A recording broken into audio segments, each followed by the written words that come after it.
E eu queria que você abrisse seu coração. Quem estava aqui ontem à noite? Quem estava aqui? Amém. Quem chegou hoje de manhã? Levanta a mão aí. Olha aí, ó, tá vendo bastante gente também. Então, nós queremos abrir o nosso coração nessa manhã. Ontem nós fomos muito abençoados. Que presença de Deus maravilhosa, não é verdade, queridos? E o pastor Daniel, ele vai ministrar e logo em seguida, um pouquinho à tarde, ele embarca lá de São José do Rio Preto, né? Então, ele vai ministrar a palavra nessa manhã. E eu queria que você abrisse seu coração agora. Pastor Daniel, por favor, sobe aqui. Vamos receber com alegria pastor Daniel Lara.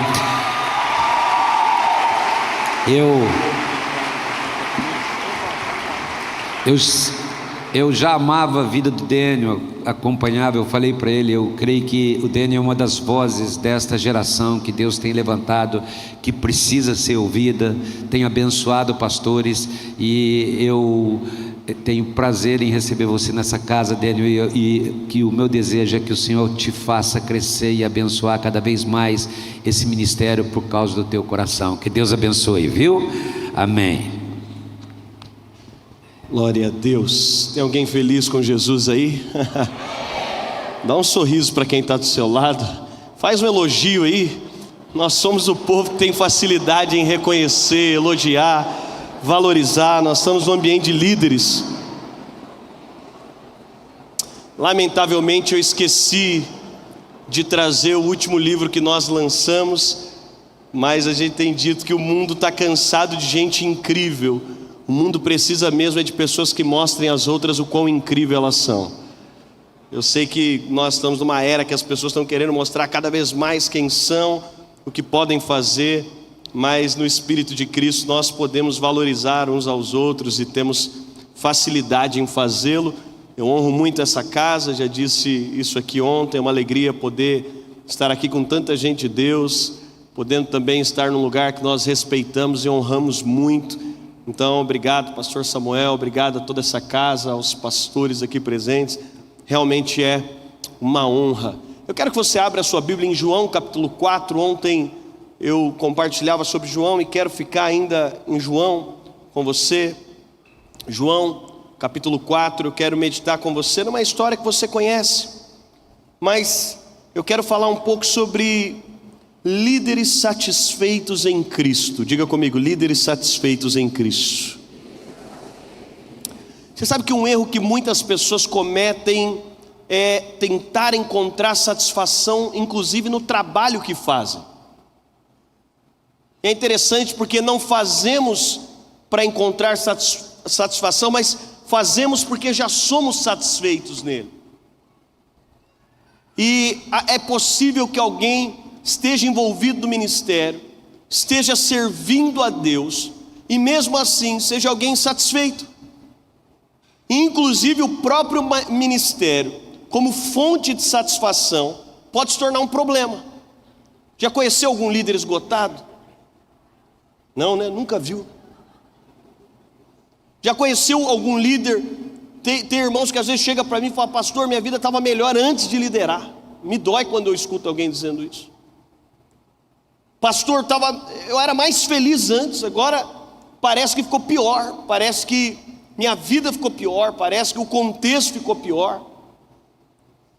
É interessante por quê? Porque é comum no trajeto de servir a Jesus, você esquecer de Jesus.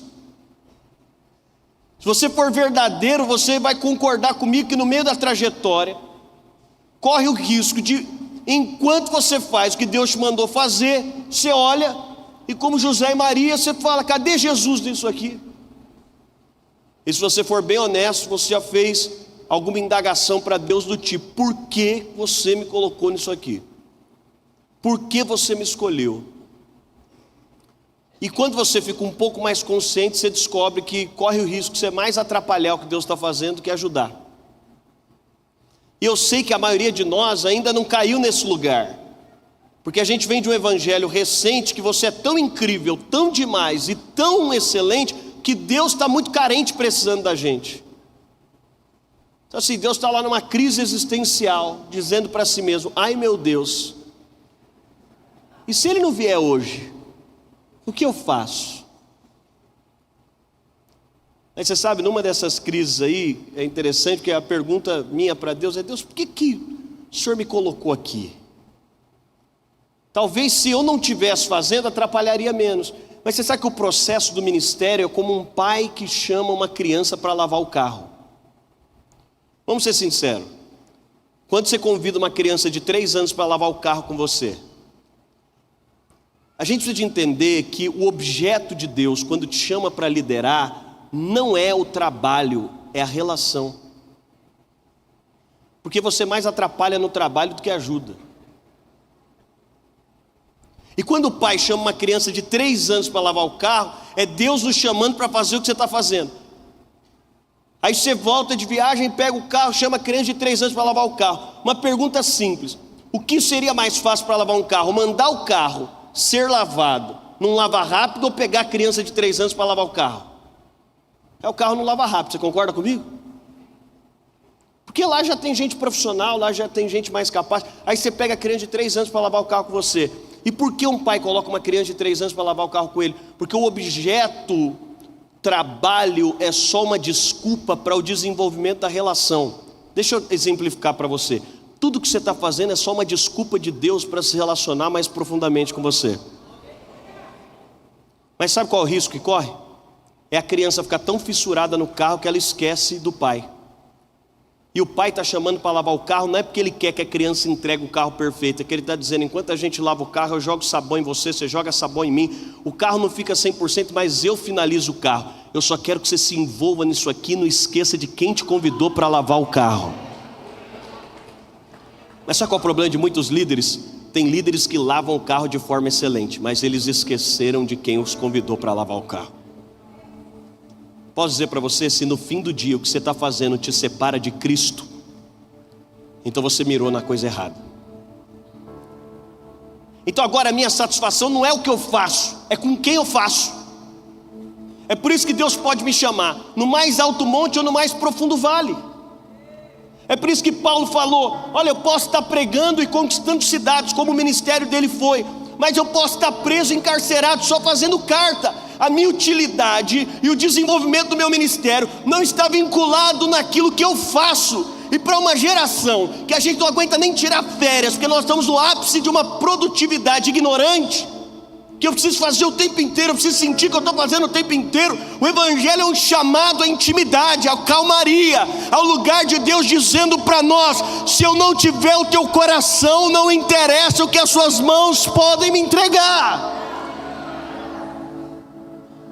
Por muito tempo eu achei que um dia eu ia apresentar para Deus o que as minhas mãos fizeram. Eu não desconsidero o que farei. Que eu vou chegar para Deus e falar: Deus, está aqui o que eu fiz.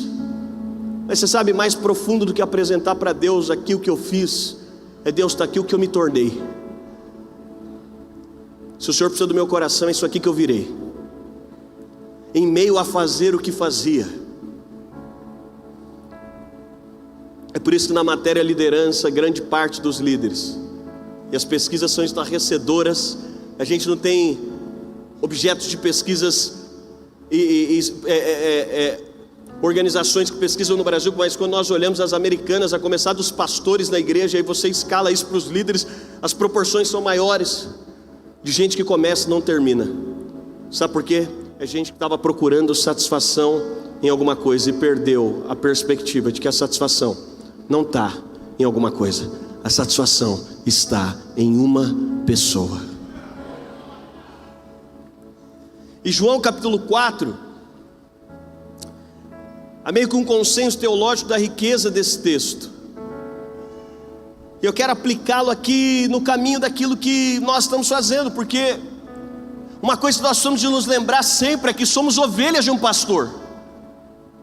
O que precisamos lembrar sempre é que, para além do título que te deram, para além do reconhecimento que te falaram, e todo homem de Deus é consciente que o que falam de você sempre é menor do que o título que de fato você tem. Você é ovelha de um pastor, você é filho de um pai. Nessa humildade nós nos colocamos no lugar. E a Bíblia fala então em João capítulo 4, é o encontro de Jesus com uma mulher. Eu gosto daquilo que só o evangelho pode fazer. E esse texto, ele vai revelar, e João capítulo 4, a Bíblia diz, estava ali a fonte de Jacó, a partir do verso, vamos ler a partir do verso, vamos ler a partir do verso 2, 3. Saiu da Judéia e foi outra vez para Galiléia, e era necessário passar por Samaria. Chegou, pois, a Sicar, cidade de Samaria, junto à propriedade que Jacó dera a seu filho José. Havia ali o poço de Jacó, e cansado da viagem, Jesus sentou-se junto ao poço, era cerca da hora sexta. Então veio uma samaritana tirar água, e Jesus lhe disse: dá-me um pouco de água, pois seus discípulos tinham ido à cidade comprar comida.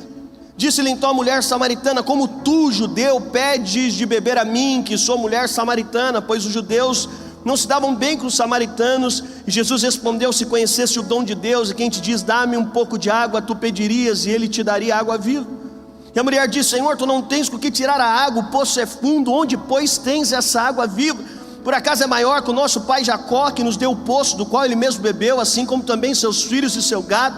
E Jesus respondeu: quem beber dessa água voltará a ter sede, mas quem beber da água que eu lhe der, nunca mais, diga assim comigo, nunca mais terá sede. Pelo contrário, a água que eu lhe der se tornará nele uma fonte de água a jorrar para a vida eterna. E a mulher lhe disse: Senhor, dá-me dessa água para que eu não tenha mais sede, nem tenha de vir aqui tirá-la. Então Jesus diz: vai, chama teu marido e volta. E a mulher respondeu: não tenho marido. Então Jesus afirmou: foste sincera dizendo, não tenho marido, pois já tiveste 5, e o que tem agora não é teu.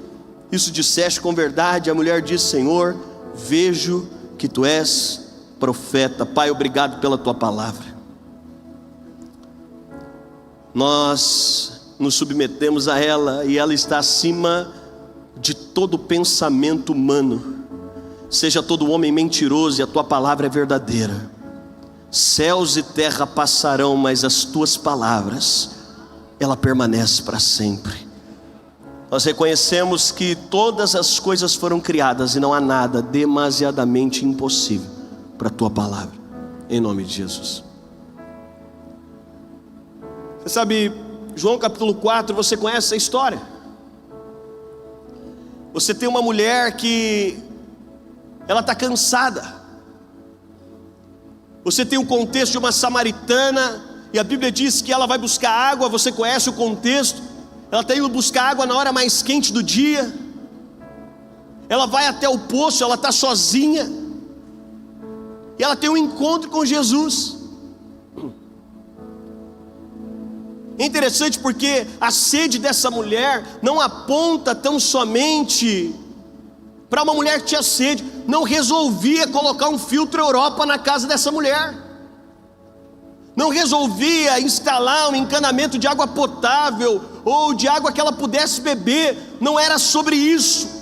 A sede da mulher samaritana, e talvez haja tanta riqueza em João capítulo 4, porque ele manifesta o evangelho completo, de alguém que chega com sede, e a consequência de uma mulher que vai fazer um trabalho evangelístico, que sozinha ela atrai uma cidade até Jesus. Mas o que acontece com essa mulher? É curioso, porque a sede que essa mulher carrega não é uma sede de água. Ela tinha uma alma sedenta. E essa mulher é uma expressão da humanidade. Essa mulher é uma expressão de uma alma que está cansada, de uma alma que tem sede, de uma alma que está esgotada. E não bastasse nós vivermos no mundo do esgotamento, na cultura de burnout, não bastasse tudo isso, nós estamos em um momento que tende o mundo a mergulhar ainda mais nisso. E a grande pergunta é, e o grande questionamento que me levou a mergulhar no estudo da psicologia e até voltar à faculdade, porque quando eu entro numa pós em psicologia, eu digo, não, na verdade o que eu preciso é fazer esse estudo completo, porque nós estamos num país que tem recordes de ansiedade no mundo. E aqui, com toda a coerência também, me colocando do lado profissional, não podemos espiritualizar todas as coisas, mas por outro lado, não podemos deixar de reconhecer que o evangelho está acima de qualquer profissional. O evangelho é maior que a terapia, é maior que o psiquiatra, é maior que o remédio. O evangelho é superior, ainda que Deus utilize todos esses métodos, eu também não posso desconsiderar. Eu não desconsidero ir ao hospital quando quebra o braço, mas eu posso olhar para o médico e reconhecer que há um poder que é superior ao próprio médico, que inclusive pode usar o médico. E nós estamos para lá de uma igreja ignorante, que desconsidera os recursos naturais, que desconsidera o profissionalismo, que desconsidera os medicamentos. Não é sobre isso que eu estou falando. Mas a linha é tão tênue também, que nós tendemos numa era humanista esquecer que o Evangelho é a resposta de Deus a todo homem que tem sede. O Evangelho é a boa nova de Deus que alcança todo homem para dizer: vinde a mim todos vós que estáis cansados e sobrecarregados, e eu vos aliviarei.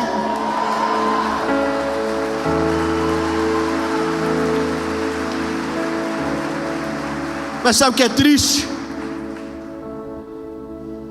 É que corre o risco de encontrar o Evangelho, a gente encontrar uma pregação que nos mostra que ainda nos falta alguma coisa. Toda teologia que não é cristocêntrica, ela prende pessoas na tentativa de mostrar que você precisa de alguma coisa. O cara chega na igreja e ele fica mais ganancioso do que era, porque falta para ele dinheiro. Ele está seguindo um Deus que está dizendo para ele: na hora que você tiver dinheiro vai resolver sua vida. Não, dinheiro não resolve sua vida. Posso dizer para você: gaste a sua vida servindo a Deus, mas satisfação, se você não encontrar satisfação em Cristo, você vai passar a sua vida seguindo a Deus. Vai chegar no final, você vai estar tão esgotado que você vai olhar para trás e falar: não valeu a pena ter feito o que eu fiz.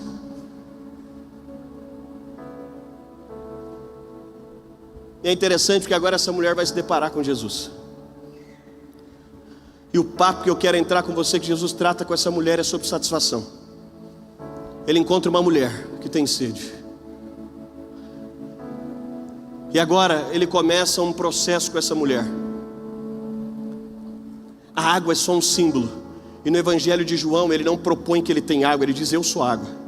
O que ele está dizendo para essa mulher é o seguinte: o que você precisa não está dentro do poço, o que você precisa está dentro de mim, e eu posso te dar a água viva. Você sabe, um grande problema da vida é quando a gente tem buscas erradas. E eu amo o fato de Deus sempre desconstruir os nossos castelos de areia. Presta atenção, deixa eu dizer uma coisa: qualquer coisa que você idealizou que poderia te fazer satisfeito que não seja Cristo é uma mentira. Então tem gente que chegou aqui hoje e diz: pastor, ainda não vivo plenitude de satisfação, porque ainda não vivi aquela multiplicação do meu ministério. Não é verdade.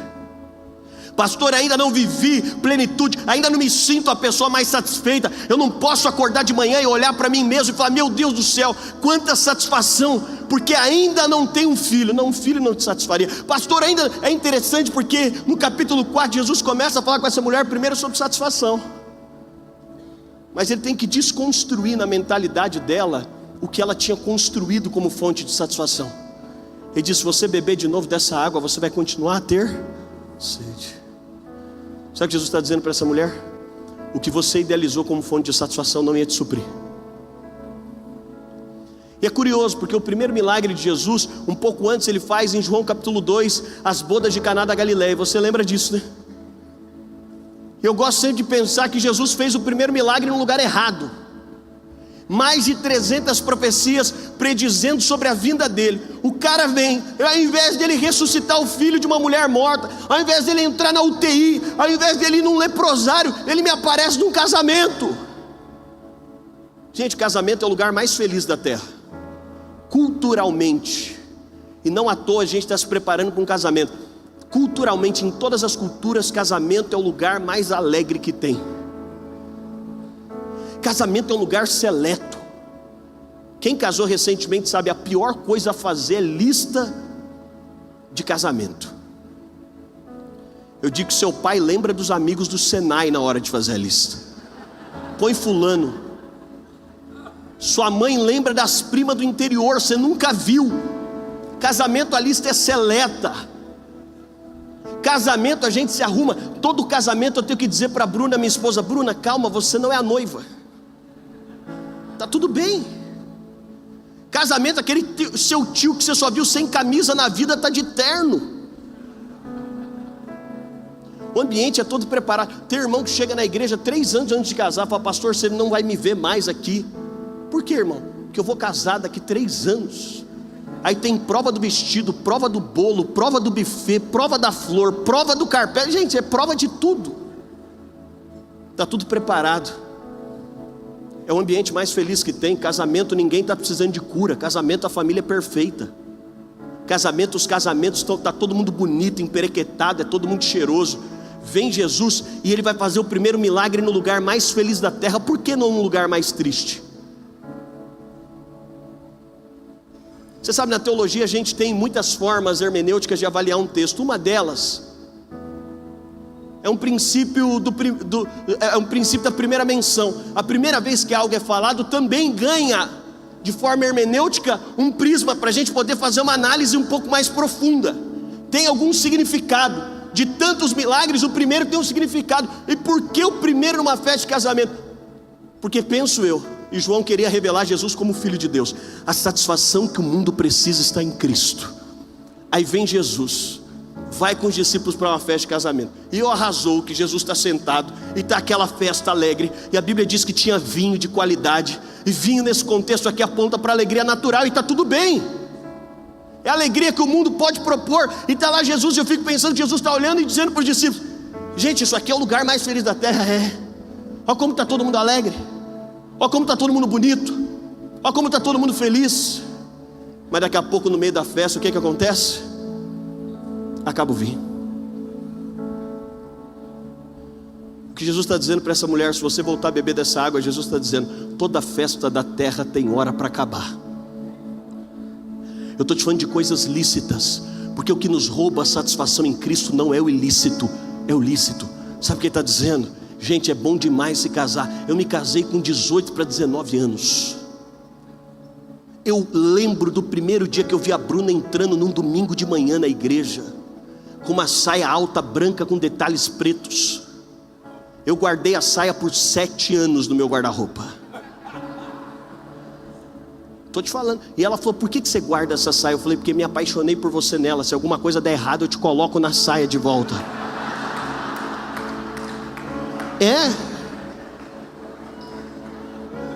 Aí sabe o que eu acho demais? Eu encontro solteiros, aí o irmão fala: ai pastor, minha vida está tão difícil, eu queria ser feliz. Eu falo: o que te falta? Me falta casar. Aí é a hora que os casados dão risada. Posso dizer, casei com a mulher da minha vida. Vamos fazer 15 anos de casado. É uma aventura, minha vida é uma aventura, irmão. O pessoal pergunta: pastor, qual é o seu hobby? Eu faço muitas coisas que eu gosto, mas meu hobby é viver. Mas posso dizer para você, se tudo que a vida pudesse me dar é uma mulher para amar, era muito pouco. Algumas vezes já acabou o vinho. Você fala: pastor, é ter filho. Quem tem filho aqui sabe que é maravilhoso. Mas eu amo ver uma mulher que acabou de ganhar bebê. Está na cara dela um misto de alegria com vontade de fugir. Eu estou com o bebê lá em casa, e dessa vez, da outra vez, minha primeira filha tem 12 anos. Meu filho agora tem 1. E dessa vez eu falei, pessoal, pro meu time, falei: vou me preparar, eu vou ficar 60 dias em casa. Eu vou viver o porpério com a minha mulher. Eu vivi, gente, eu tive sensações psicológicas do porpério. Eu ia tomar banho, eu ouvia choro. Eu vivi com esse filho. Eu falei: eu vou viver tudo, porque a gente está planejado a não ter outro, possivelmente. Esse aqui eu vou viver tudo. Mas posso dizer para você, se tudo que a vida puder dar a um filho, é muito pouco. O vinho acaba. Você fala: ai pastor, tem gente que é escravo de milagre. E a teologia brasileira é fazer gente escravizada por milagre. Milagre não tem capacidade de suprir ninguém. Comedor de pão quer milagre. Quando Deus te der, vai ter outro milagre. Quando Deus te der o carro que você queria, você quer o outro carro. E quando Deus te der o outro carro, você quer a casa maior. E agora tem que ter 5 quartos, agora tem que ter 6. Para quê? A gente ficou 4 anos tentando ter um filho. A gente descobriu que a Bruna tinha tido uma infecção que obstruiu as trompas. O médico chamou a médica, a gente até ganhou ela para Jesus. Batizamos essa médica, ela falou: não tem jeito, vocês vão ter que procurar uma fertilização. E como eu te disse, a gente crê que Deus se move de diferentes formas. Vamos para o negócio. Chegamos lá, a médica deu toda a instrução e tal. Minha esposa estava no final de uma formação, de uma pós-graduação. Eu falei, quando é que isso aí acontece? A médica falou, se tudo der certo, em, sei lá, 1 mês e meio. A gente olhou um para o outro e falou, nossa, 1 mês e meio. Doutor, a gente vai ir para casa para pensar. O doutor falou, gente estranha, vocês falam que estão tentando ter um filho faz tempo. Eu falo que 1 mês e meio pode vir. Eu falei, não, mas a gente não estava preparado para 1 mês e meio. Fomos embora. A gente queria demais. Se tem alguma mulher desejando, eu não invalido a sua dor. A gente viveu essa dor. Todo ciclo menstrual, psicologicamente, era aquele ambiente de parto, de uma tentativa que não deu certo. Mas pode dizer, hoje você encontra um homem tão satisfeito quanto antes, quando não tinha um filho. Um filho não tem poder de mudar minha satisfação. Aí fomos, vamos começar o processo. Quando a gente deu entrada no processo, a gente ia ter um encontro de casais. Minha esposa falou, chega antes que eu tenho uma surpresa para você. Os homens sabem, minha intenção já foi, né? Vou ter uma surpresa para te mostrar. Eu falei, estou muito bem na fita, porque a gente ainda vai para o encontro de casais, já quer fazer surpresa antes, né? Chego lá, eu abro uma caixa, gravidez. Aí a médica falou, legal que você engravidou, mas você tem as trompas obstruídas, não te impede de engravidar. Você pode ter uma gravidez tubária. A gente precisa de mais 3 ou 4 semanas para descobrir onde está. Eu não sei aonde foi gerado, mas eu sei que no final deu tudo certo. Quando ele chora, eu falo, vamos ligar para as médicas que falaram que não dava para ter, para elas virem resolver. Está lá o milagre, maravilhoso, glória a Deus por isso. Mas deixa eu te falar, quem entendeu a obra de Cristo sabe, se Deus não fizer mais nenhum milagre, Ele não te deve coisa nenhuma.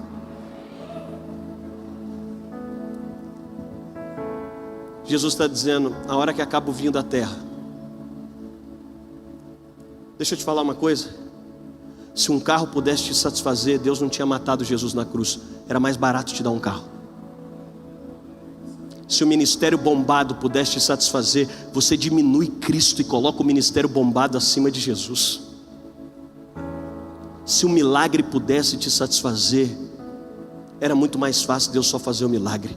Deus não fez só um milagre, Deus não te deu só um carro, Deus não te deu só um ministério pulsante, Ele nos entregou Cristo, e Cristo é a satisfação plena de Deus para nós. Nós precisamos de nos arrepender de tudo que a gente acha que se tivesse seríamos satisfeitos. Sabe o que Jesus está dizendo para essa mulher? Se você beber dessa água aqui, você não vai ter mais sede. O apóstolo Paulo fez o livro mais feliz da história. A carta de Paulo aos Filipenses é um tratado de satisfação, de contentamento. É interessante porque Paulo vai falar sobre esse lugar de plenitude. E eu sei que quando nós falamos de ministério, muitas vezes nós não avaliamos o que para nós é a maior influência para a igreja. Foi quem deixou a doutrina que estabelece os fundamentos que hoje praticamos. O apóstolo Paulo vai fazer o livro mais feliz da história. Você sabe onde Paulo estava? Paulo estava em Dubai, bebendo água de coco, dentro de um ofurô. E Paulo tinha conquistado o primeiro 1 milhão. Ele estava vivendo só de rendimento. Então o apóstolo Paulo abriu o notebook dele de dentro do ofurô e falou, minha vida está muito boa, eu vou escrever sobre satisfação. Então você sabe, Paulo não estava em Dubai e nem tinha um notebook, e nem tinha 1 milhão. Paulo tinha perdido tudo, mas tinha encontrado uma coisa. Paulo diz, aprendi a me contentar com o que tem. Deixa eu dizer para você, Deus não vai te dar tudo o que você pede. Possivelmente você não vai conquistar tudo o que você quer. E não é isso satisfação. Satisfação não é Deus te dar tudo o que você quer. Satisfação é Deus te fazer pleno com tudo que Ele já te deu. Satisfação não é você ter uma casa nova. Plenitude de satisfação, contentamento é você poder ser feliz com a casa que Deus já te deu. Eu não sei se você sabe, mas o nosso coração caído, ele não se cansa, ele é insaciável. Nós precisamos nos arrepender de tudo que achamos que poderia nos satisfazer, porque quem tem Cristo tem todas as coisas para ser plenamente satisfeito. E aí é curioso, porque nesse lugar, o que Paulo está propondo, historicamente, é bem possível que essa cadeia que Paulo está, um dos métodos de tortura, um dos métodos, você sabe, a cadeia 2000 anos depois não é satisfatória. Você imagina 2000 anos atrás, e uma das formas era tirar toda a higiene do preso. Esses dias eu conversava com um historiador, ele disse que é possível que nessa cadeia aqui os dejetos fossem limpos só no momento que chegassem aos joelhos dos detentos. Ele está num calabouço, possivelmente tendo que pisar nas suas próprias fezes, e Paulo está num lugar de plenitude e satisfação, dizendo: eu posso todas as coisas, porque eu aprendi a ter muito e a ter pouco. Eu aprendi a estar rodado de gente, aprendi a ser perseguido. Eu aprendi a estar sentado na mesa da fartura, mas também ter escassez. O que Paulo está dizendo é: a plenitude de satisfação não é de fora para dentro, é de dentro para fora. Ser completo não tem a ver com alguma coisa que está fora, tem a ver com alguma coisa que está dentro. Sabe o que a pregação do Evangelho nos faz? Nos liberta da vida que a gente idealizou, porque toda a perspectiva de que amanhã eu vou ser completo não é o Evangelho. O Evangelho diz: se você tem Cristo hoje, você está completo hoje. Se Cristo é o centro da sua história agora você tem tudo o que você precisa para ser plenamente satisfeito em quem Ele é. E Deus se agrada que nos satisfaçamos em Cristo. Mas você sabe, nessa satisfação que Jesus está propondo para essa mulher. E por que eu digo isso? Porque como nós vamos liderar a igreja com uma alma que não encontrou satisfação no lugar correto? Como nós vamos poder traduzir o Evangelho para os nossos filhos? Como vamos liderar a nossa casa, se a gente não encontrou a fonte de satisfação? E sabe o que Jesus está dizendo para essa mulher? Isso aqui não é depois não, isso aqui é agora. E no mundo, e cada vez mais, se na época dessa mulher já tinha, agora você está triste porque não tem a bolsa que a blogueira tem. Agora a gente chega domingo à noite em casa e o pastor está vendo o que está acontecendo na igreja do outro. Agora a gente tem contatos e acessos, os nossos olhos estão expostos a desejar muito mais frutos da árvore do conhecimento do que em outro momento da história. E tende a encontrarmos Cristo, mas a continuarmos sem satisfação. Que matemática é essa?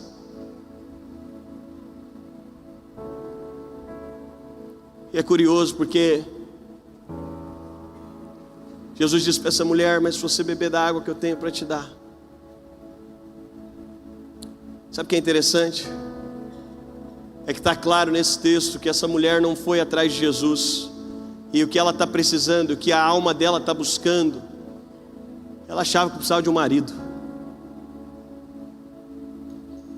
E agora ela vai na hora mais quente do dia, e a pergunta que ela faz para Jesus é: eu não vou precisar vir aqui mais buscar? Eu não vou precisar estar aqui? É interessante porque Jesus propõe para essa mulher: quando vocês encontrar satisfação em mim, a sua alma vai descansar. Gente, descanso não é uma semana de férias na Europa. Descanso não é ficar 30 dias sem trabalhar. Descanso tem um nome: Jesus é o nosso sábado. Sabe o que Jesus está dizendo para essa mulher? Quando você encontrar satisfação em mim, a sua alma vai poder descansar. Sabe qual é a verdade? É que o descanso é pedagogia de Deus para nós, para mostrar que nós não somos Deus. Tem um texto de John Piper, e Piper propõe num texto por que Deus imaginou o sono. E vamos ser sinceros, deve ter gente como eu aqui que, se pudesse, você não dormiria. Ou há muitos de nós aqui que nós dizemos essa era que tem uma síndrome do pensamento acelerado. Você dorme, mas não dorme. Você deita, mas acorda cansado. Por quê? Porque a sua cabeça está rodando, pensando em tudo, preocupado com tudo, querendo calcular tudo. E essa mulher está com uma alma cansada. E ela vai na hora mais quente do dia, porque tem uma simbologia também. Essa mulher agora está castigada pelo sol. E Jesus está dizendo para ela: quando você encontrar satisfação em mim, você não vai precisar voltar nesse poço. O que ele está dizendo para ela é: tem muita coisa que na sua vida você faz, está produzindo cansaço, porque você ainda não entendeu que a satisfação vem de dentro. Deixa eu falar, tem coisas que você está brigando profissionalmente que você não precisava. Tem sonhos que você tem que é só uma construção ilusória da sua ansiedade. Você não precisava disso.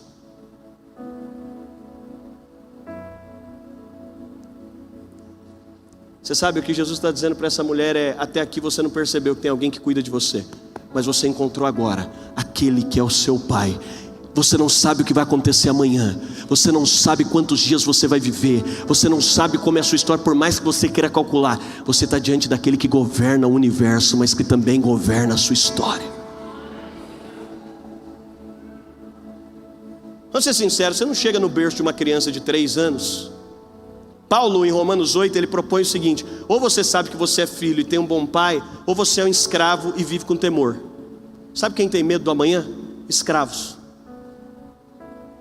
Você não chega no berço do seu filho de 3 anos, ele está chorando à noite. Aí você fala: o que foi? Ele fala: como a gente vai pagar as contas mês que vem? Não consigo dormir.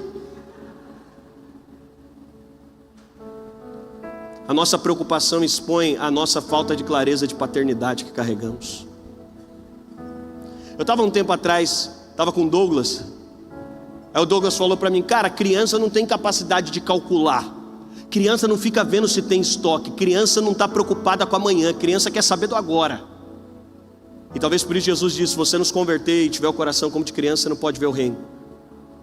Tem gente que vai trabalhar muito, mas nunca vai ver o reino, porque está preocupado naquilo que você não deve colocar a sua mão.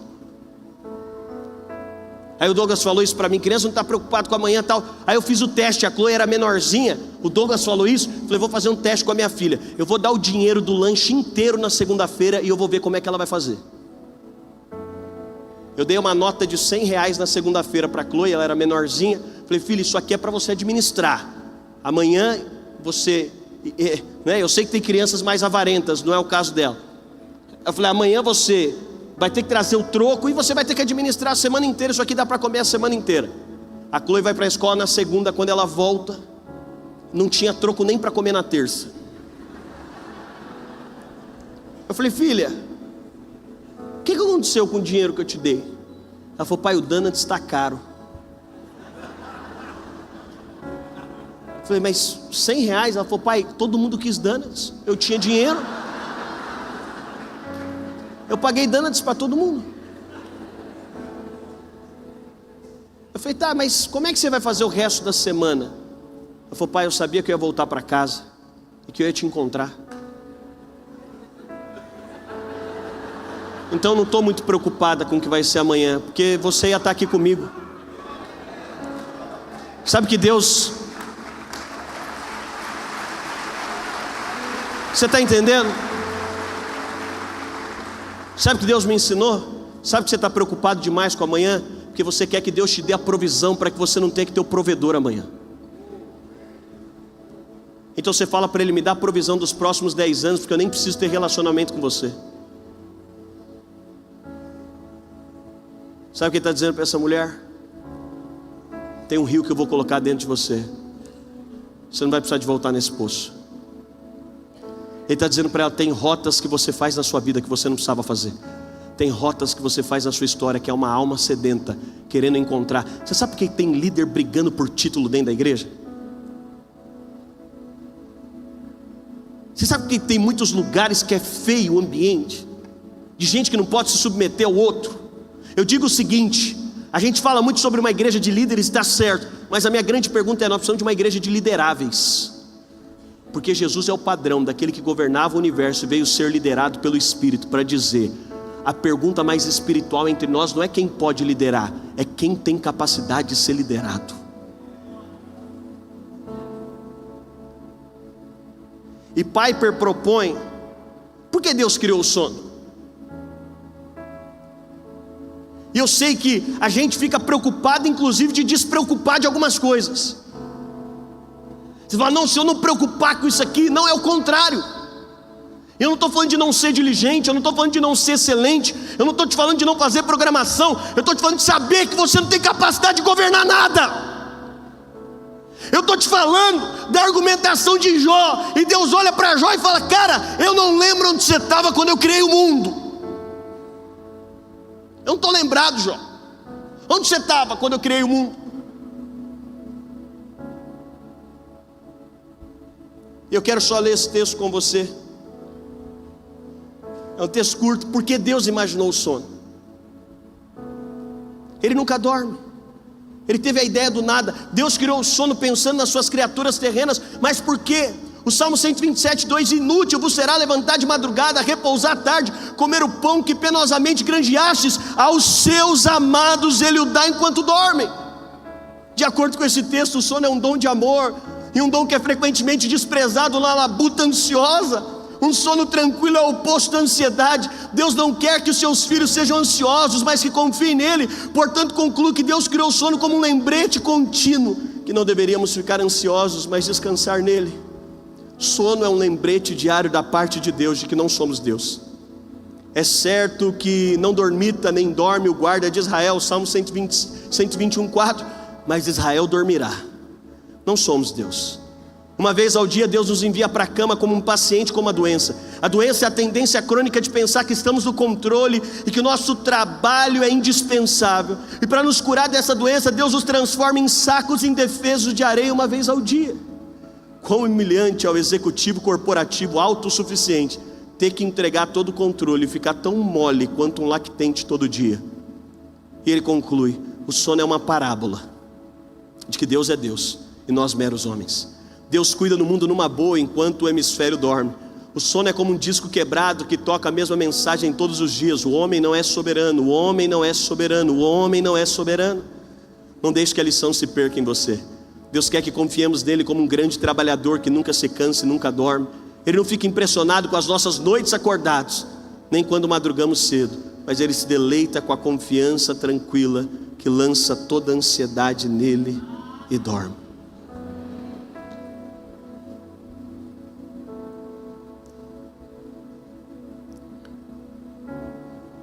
Eu quero concluir, pessoal inteligente,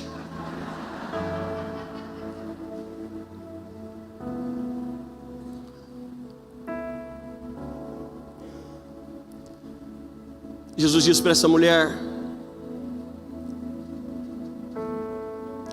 você quer? Então vai e chama seu marido.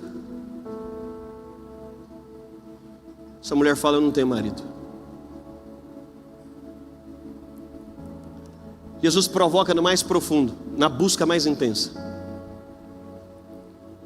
Jesus tem uma palavra de conhecimento, a provocação dele não é à toa, e a resposta da mulher é objetiva, é sincera. Ela está dizendo: eu não consegui encontrar satisfação, não deu certo, eu não tenho marido. Sabe que esse texto é maravilhoso? É porque no Evangelho de João tem só 7 milagres. E no Evangelho de João, Jesus não está proposto a dar o que a gente foi buscar. Jesus está proposto a mudar a busca do nosso coração. Deixa eu te perguntar: e se Deus não te der o que você veio buscar, porque Deus quer mudar a busca do seu coração? Isso aqui não acontece só com uma mulher que ainda não conheceu. Isso aqui acontece com o maior homem nascido de mulher. Quando João Batista está encerrado no cárcere, ele manda fazer uma pergunta para Jesus. E E às vezes a gente vai ter que se frustrar com Jesus que a gente conheceu, para encontrar o Cristo que só o Espírito pode nos revelar. Porque o Jesus é legal, ele faz milagre, ele ressuscita. Qualquer judeu, que nem messiânico seja, não pode negar a existência de Jesus. As religiões usam Jesus, é um cara legal, é um profeta, é bacana. Não, ele não é só isso. Para além disso, a pergunta dele aos discípulos é: quem os homens dizem que eu sou? Tu és Elias, João Batista. Mas Pedro diz: não, você não é só multiplicador de pão, você não é só um profeta, você não é só alguém que faz milagre, você não é alguém só que veio nos servir, você é o Cristo de Deus. E para quem nós iremos, se só tu tens as palavras de vida eterna, e nós te vimos e reconhecemos, tu és o Santo de Deus.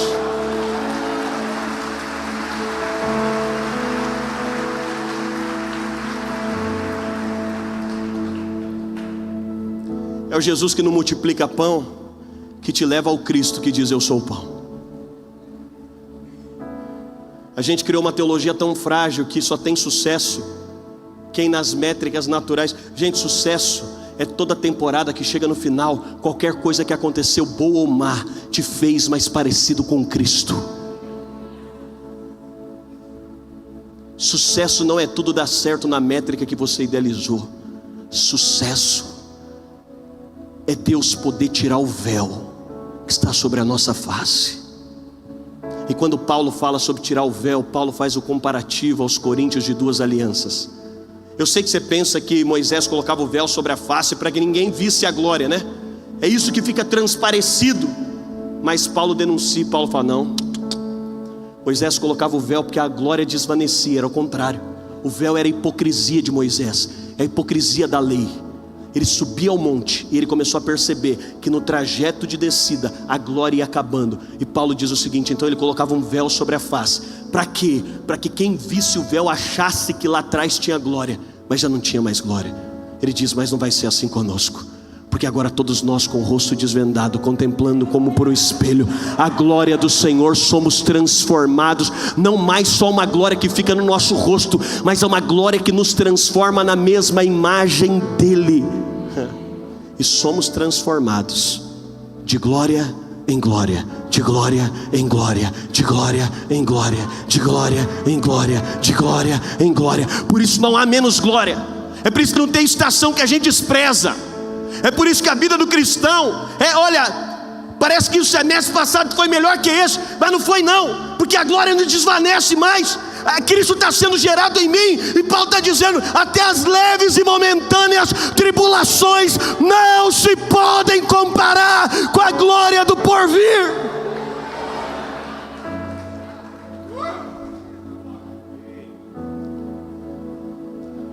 E aí Jesus fala para essa mulher: vai, busca seu marido. Olha aqui para mim. Sabe por que ele manda ela buscar o marido? Porque ele queria denunciar que o que ela estava buscando não podia supri-la. Deixa eu te perguntar: qual é o teu marido?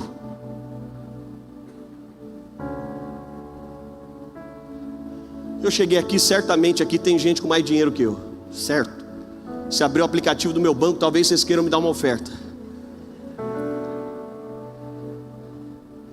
É certo que aqui tem gente mais capaz e mais influente que eu, não tenho dúvida. É certo, eu passei aqui que tem pessoas com muito mais cultura que eu, com mais formações. Mas posso dizer, depois que eu entendi o Evangelho na plenitude, eu só não achei um tipo de gente. Eu não encontrei ninguém mais satisfeito que eu. Seu carro pode ser melhor que o meu, mas você não é mais satisfeito que eu no carro que você tem. Você sabe o que é o Evangelho? É você ter a graça de olhar para o rosto de qualquer cara.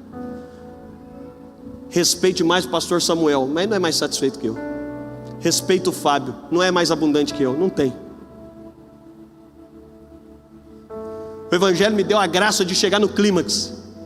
Enquanto o mundo está procurando satisfação, eu encontrei. Então quem está satisfeito, Deus pode me colocar na grande igreja, ou pode me colocar para começar a igreja. E quando tudo está dando certo, Ele pode me mandar para outro lugar, por quê? Ou Ele pode me deixar no lugar, ou Ele pode fazer outra coisa, por quê? Ele pode me dar filho, ou pode não me dar filho, porque ainda que a figueira não floresça, ainda que eu não veja o fruto, todavia eu me alegrarei, e o motivo da minha alegria tem o nome Cristo Jesus.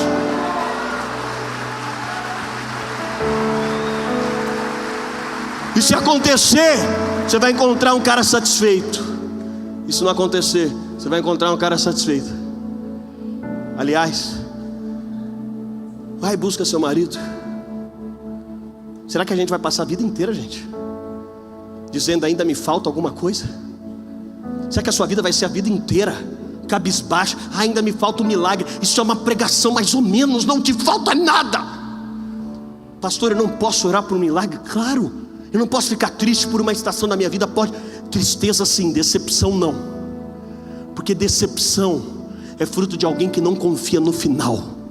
Eu posso ficar triste porque não estou entendendo. Eu posso ficar triste porque não está muito claro para mim. Eu posso estar triste porque tem humanidade, tem carne, tem osso. Eu posso ficar triste. Eu posso, como Jesus, suar gota de sangue, porque eu não estou compreendendo, mas eu não estou decepcionado.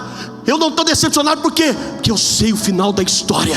Eu sei que no final de todas as coisas, tudo aqui é leve e momentâneo. Paulo faz um comparativo que não tem. Ele diz: agora tudo é leve e momentâneo, mas tem uma glória do porvir. Não se pode comparar.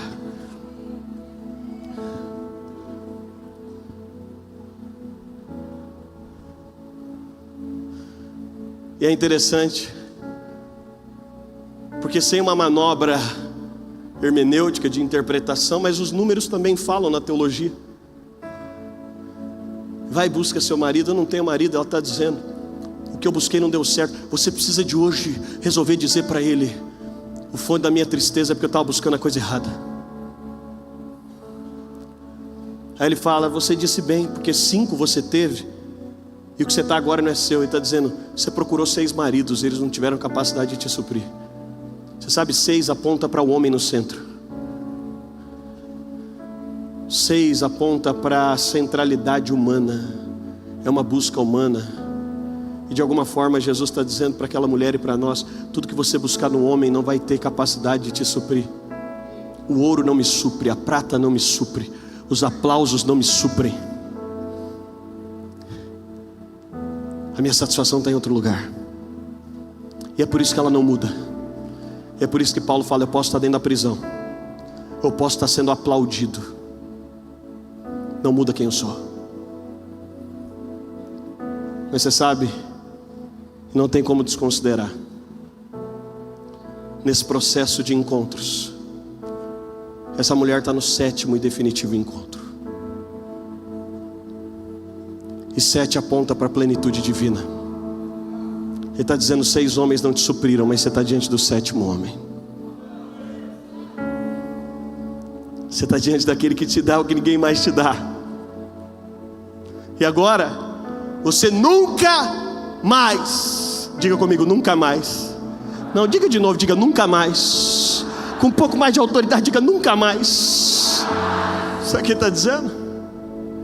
Você não pode entrar em concessionária nenhuma dessa cidade que eles te coloquem dentro de um carro e diga: depois que você entrar nesse carro, você nunca mais vai se sentir mal. Não tem psicólogo, psiquiatra nessa cidade que te diga: venha para minha terapia, eu te prometo que depois dessa sessão você nunca mais. Não existe casamento, um homem dizer para você: casa comigo, que você nunca mais. Não existe nenhum. Eu gosto do que o Evangelho fala, do que só o Evangelho pode fazer. Será que a gente vai ficar procurando as mesmas coisas que todo mundo procura? Ou nós vamos olhar para um Cristo que diz: você nunca mais vai ter sede, e agora eu estou dizendo: nunca mais. Essa mulher vai ter um encontro com isso. Ela vai voltar para a cidade, e alguém olha para essa mulher e fala: agora ela encontrou. Agora ela deve ter achado um marido, deve ter até ido no cartório e casado já. Não, você sabe, o vínculo de Jesus com essa mulher não tinha a ver com um vínculo marital. Está bem longe disso. Ela volta sem o que ela tinha ido procurar. Porque na verdade, ela volta com uma nova busca. Ela tinha encontrado o que ela nem sabia que precisava. Sabe o que o encontro com Jesus faz? Te mostra que você não precisava do que você achava. e que no final Ele é tudo o que você precisa. Eu sou o eu sou. Será que Ele pode mudar a sua busca? Nós somos perseguidores de uma só coisa. Nós estamos atrás só de uma coisa. Os nossos olhos estão fitados só num lugar. O motivo da nossa vida é só um lugar. Eu vi o Abe falando esses dias num podcast que na salinha a professora falou um dia para eles: olha, pode ser que você encontre com anjos, pode ser que você sirva anjos, hospede anjos, e não sabia. Ele disse que voltou para casa e o pai dele parecia tanto com Jesus, que ele guardou no coração dele, não tinha coragem de verbalizar: meu pai é um anjo. Deixa eu dizer para você, é isso que nós estamos procurando. Os nossos filhos amanhã poder dizer: eu não sabia se tinha um homem normal em casa.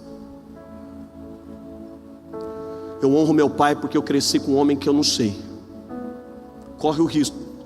E aí foi interessante porque um dia ele conseguiu chamar a mãe dele de canto, ele contando, falou: mãe, conta para mim, vai.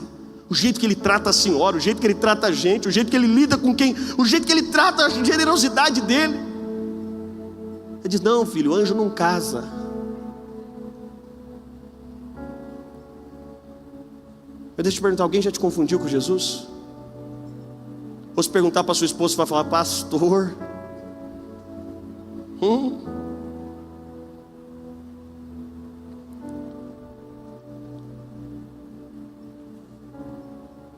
O trunfo da vida de um homem que conheceu o Evangelho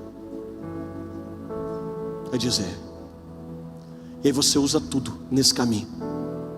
Se Deus te der dinheiro, o dinheiro é para que você manifeste Cristo. Se Deus te der poder, o poder é para manifestar Cristo. Se Deus te der influência, a influência é para manifestar Cristo. Está tudo apontando para Ele. Mas eu quero orar com você.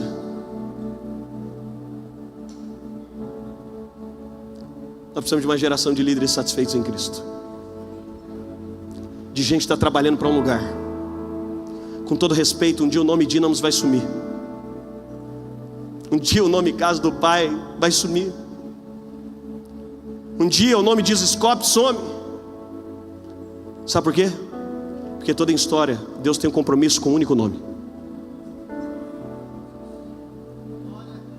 É só um nome. Nós só estamos apontando para um lugar.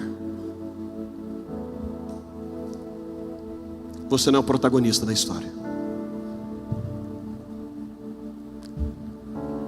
Esses dias um pastor me contou, e aqui eu oro com você. O pastor, para encerrar, tem que falar 3 vezes para encerrar.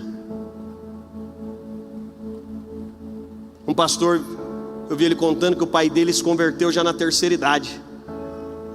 Aí o pai dele foi sequestrado lá no Rio de Janeiro. E começou aquele drama de ter que negociar. Você imagina, o pai dele na terceira idade, eles negociando com um assaltante, toda aquela coisa. E libertaram o pai dele do cárcere. Quando ele encontrou o pai dele, ele falou: e aí, pai, o que o senhor fazia lá? Ele falou: filho, eu orava muito. Ele ficou feliz, né? Pô, meu pai se converteu na terceira idade, orava lá no cárcere. Ele falou: pai, mas o que o senhor orava? Ele falou: eu orava: Deus, toca agora no coração do Luiz, para ele orar para o Senhor, para o Senhor me tirar daqui. Aí eu ri igual você da história. Aí ele falou: pai, não precisa orar, você já está falando com ele, você não precisa de pedir ele para eu pedir para ele te libertar. Aí eu ri como você na escola, quando eu entrei no carro, o Espírito Santo falou: você entendeu o que ele estava fazendo? É o que você muitas vezes faz. Falei: como assim? Você vem para mim com sua fonte e diz para mim: me dá o carro para que eu fique satisfeito em você. E eu digo para você: você está falando direto com a fonte, você está falando que eu preciso te dar o carro para você ficar satisfeito em mim? Me dá essa conquista. Não, o que ele está dizendo para essa mulher é: hoje você encontrou com a fonte. E quando você encontra com a fonte, acabou os subterfúgios, acabou as outras buscas. Se você pode, coloque a sua mão na posição de receber. Esse é o Evangelho.